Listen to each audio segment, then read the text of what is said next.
नमस्कार, विश्व मानव न्यूज में आपका स्वागत है। मैं श्री गोपाल नारसन। सबसे पहले मुख्य समाचारों पर एक नजर। कांग्रेस सांसद ने कहा, गुलाम नबी जितनी चाहें मोदी की तारीफ कर लें, लेकिन याद रखें उन्होंने ही कश्मीर के 2 टुकड़े किए। कृषि कानूनों पर किसानों का साथ देने के लिए एक चैनल के पत्रकार ने दिया इस्तीफा। सरकार की खामोशी आंदोलन के खिलाफ किसी कार्रवाई का हिस्सा तो नहीं, बोले टिकैत। हरियाणा के स्वास्थ्य मंत्री वैक्सीन टीका नहीं लगवाएंगे। चुनावी रणनीतिकार प्रशांत किशोर अब पंजाब के मुख्यमंत्री को देंगे सलाह। अब खबरें विस्तार से।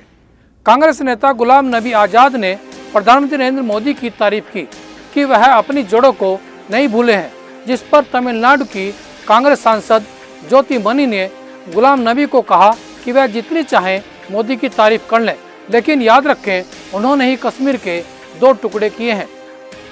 संत शिरोमणि रविदास जयंती के अवसर पर रुड़की शेखपुरी में भव्य झांकी के साथ शोभा यात्रा निकाली गई, जिसमें समाज सेवी उदय सिंह पुंडीर और रियाज पुंडीर आदि ने भक्तों को प्रसाद वितरण कर भाईचारे का संदेश दिया।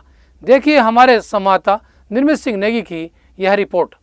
संत रविदास जी का जो हमारे समाज को संदेश है वो यही है कि आपसी भाईचारा, जात पात मिटाकर जो है ना हम एक रहें। यही संदेश को लेकर आज इस तरह की शोभा यात्रा का आयोजन किया है और हमारे छोटे भाई जसविंदर ने इस प्रसाद के वितरण का कार्यक्रम रखा है। तो आज ये कार्यक्रम अभी परसों रविदास जयंती थी, तो उसके उपलक्ष्य में कल सत्संग कार्यक्रम रखा गया था, लेकिन आज है उसी संदर्भ में आज उसकी श्री संत शिरोमणि रविदास जी की रथ यात्रा निकाली है। हाँ जी, ये संत शिरोमणि रविदास जी की शोभा यात्रा निकाली जा रही है। उनके लिए यहाँ पे प्रसाद वितरण का कार्यक्रम रखा गया है। बिल्कुल जोड़ा जा सकता है और इसमें और भी बढ़िया योगदान हमारे जो है बॉबी भाई ने किया है, जो हमारे शब्बू भाई हैं उन्होंने किया है, जो कि धर्म से मोमडन है, लेकिन उसके बावजूद भी वो अनुसूचित जाति के, दलित जातियों के त्योहार ये इतने खूबसूरत तरीके से हमारे साथ मिलकर मना रहे हैं। इससे अच्छी कोई और बात नहीं हो सकती। हिंदू मुस्लिम एकता की ये बहुत बढ़िया मिसाल है। जैसे कि आप देख पा रहे हैं, प्रसाद और भोजन की कोई जाति नहीं होती, प्रसाद और भोजन का कोई धर्म नहीं होता, भंडारे का कोई धर्म नहीं होता और भूख का कोई धर्म नहीं होता। यही संदेश दे रहे हैं हमारे साथ मैं निर्मित सिंह नेगी, दैनिक विश्व मानव। कृषि कानूनों पर किसानों का साथ देने के लिए एक चैनल के पत्रकार ने इस्तीफा दे दिया। रक्षित सिंह नाम के रिपोर्टर मेरठ में राष्ट्रीय लोकदल की महापंचायत को कवर करने पहुंचे थे। यहां उन्होंने किसान रैली की स्टेज पर चढ़कर अपने इस्तीफे का ऐलान किया। रक्षित ने आरोप लगाया कि उन्हें सच दिखाने की इजाजत नहीं मिल रही थी। आज खानपुर विधानसभा क्षेत्र के ग्राम डंडेरा में पीसी सदस्य उदय सिंह पुंडीर के नेतृत्व में घरेलू गैस सिलेंडर के मूल्य वृद्धि पर सिलेंडर लेकर सड़कों पर उतरकर जोरदार प्रदर्शन किया गया। उन्होंने कहा कि जहां डीजल पेट्रोल के दाम आसमान छू रहे हैं, वहीं घर की रसोई पर भी डाका डालने का काम कर रही है केंद्र सरकार। देखिए इस पर एक रिपोर्ट। तो ये महंगाई को डायन बताते थे और कांग्रेस राज में महंगाई को डायन बताने वाले, क्या महंगाई आज भाजपा की राज में डार्लिंग बन गई कि इन्होंने इतना बुरा हाल कर दिया। आम आदमी उज्ज्वला योजना के पिछले 2 साल से लोगों ने सिलेंडर नहीं भरवाए हैं और उज्ज्वला योजना की जो सब्सिडी थी वो भी खा गए हैं।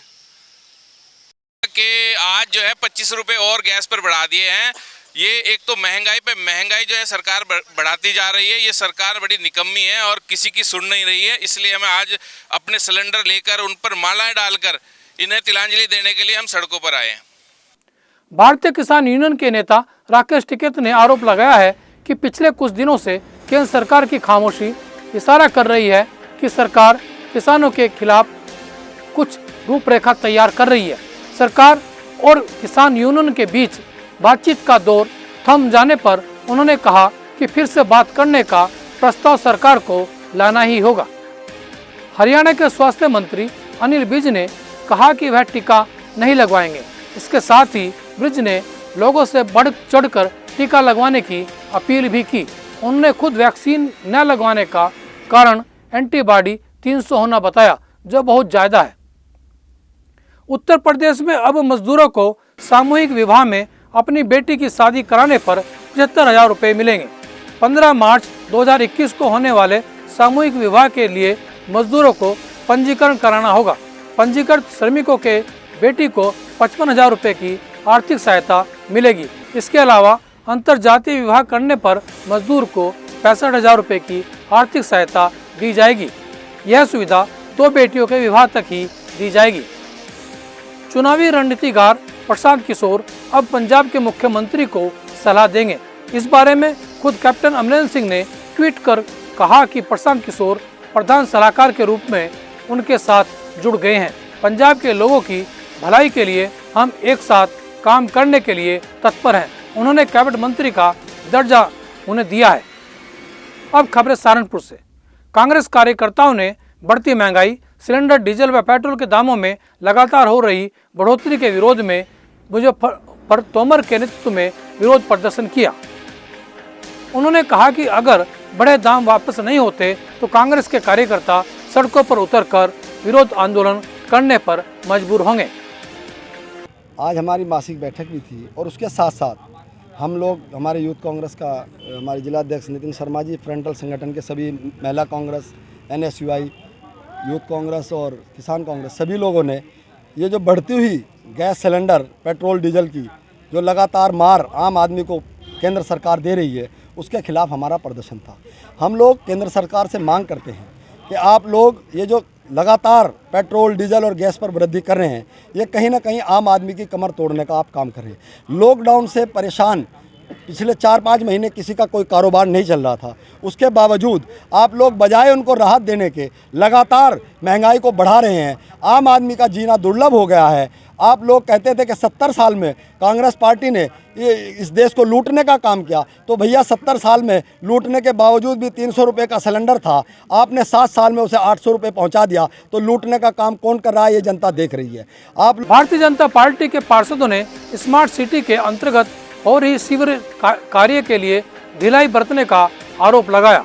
नगर आयुक्त ज्ञानेंद्र सिंह को दिए ज्ञापन में उन्होंने पार्षद पुनीत चौहान द्वारा बताया गया कि स्मार्ट सिटी निर्माण का कार्य केवल कागजों में किया जा रहा है। मेरा नाम पुनीत चौहान है, वार्ड नंबर 24 से मैं पार्षद हूँ। मेरे साथ साथ भारतीय जनता पार्टी के सभी पार्षद आज यहाँ पर अपना रोष प्रकट करने के लिए आए हैं स्मार्ट सिटी के कार्यशैली और उनके अधिकारियों के खिलाफ। मैं जैसा कि आपको विदित ही है कि स्मार्ट सिटी के लिए जिस कंपनी को चयन किया गया है, लगता है कि ये माननीय महापौर और सभी पार्षदों को अंधेरे में रखकर ये शहर को स्मार्ट बनाने का कार्य शायद अपने कंप्यूटर पे कर रहे हैं। जो भी कार्य योजना तैयार की जा रही है, किसी भी पार्षद को, यहाँ तक कि माननीय महापौर को भी उसके लिए विश्वास में नहीं लिया जा रहा, ना ही उनको कोई जानकारी दी जा रही है। जो भी प्रस्ताव इनको दिया जाता है, जैसा कि भी आपको विदित होगा कि कचहरी का पुल लगभग 3 माह के लिए बंद है। उस कचहरी के पुल के बंद होने पर जब इनको हमने प्रस्तावित दिया कि जब तक वो पुल चालू नहीं होता, उस 3 माह के अंदर उसके आसपास की लगती जो सड़कें हैं, उन सड़कों का निर्माण पूरे कर लिया जाए। जहाँ जहाँ सीवर डाला गया है उस पर सड़क बनाई जाए, प्लस जहाँ पे सीवर डाला जाना है उस सीवर को डाल दिया जाए। लेकिन इन्होंने उस पर भी कोई कार्रवाई नहीं करी। कई बार इनको चेताया जा चुका है, कहा जा चुका है, प्रार्थना भी करी जा चुकी है, लेकिन इनके कान पर जूं रेंगने को तैयार नहीं है। ये शायद भूल गए कि जो पैसा है, पैसा जनता का है, जो टैक्स के रूप में सरकार को दिया, और योगी मोदी सरकार ये प्रतिबद्ध है जनता के विकास के लिए, लेकिन ये उस पैसे का दुरुपयोग कर रहे हैं। ये भारतीय जनता पार्टी के पार्षद कतई बर्दाश्त नहीं करेंगे। इसलिए आज हम लोग यहाँ पर ज्ञापन देने के लिए आए कि अगर इन्होंने इस कार्य को जल्दी पूरा नहीं किया तो सभी व्यापारी वर्ग भी, आज तो खाली जनप्रतिनिधि आए हैं, अपनी अपनी दुकानों के ताले लाकर भी इनको सौंपने का कार्य करेंगे। उत्तर प्रदेश और उत्तराखंड की खबरों के लिए बने रहिए हमारे साथ। नमस्कार।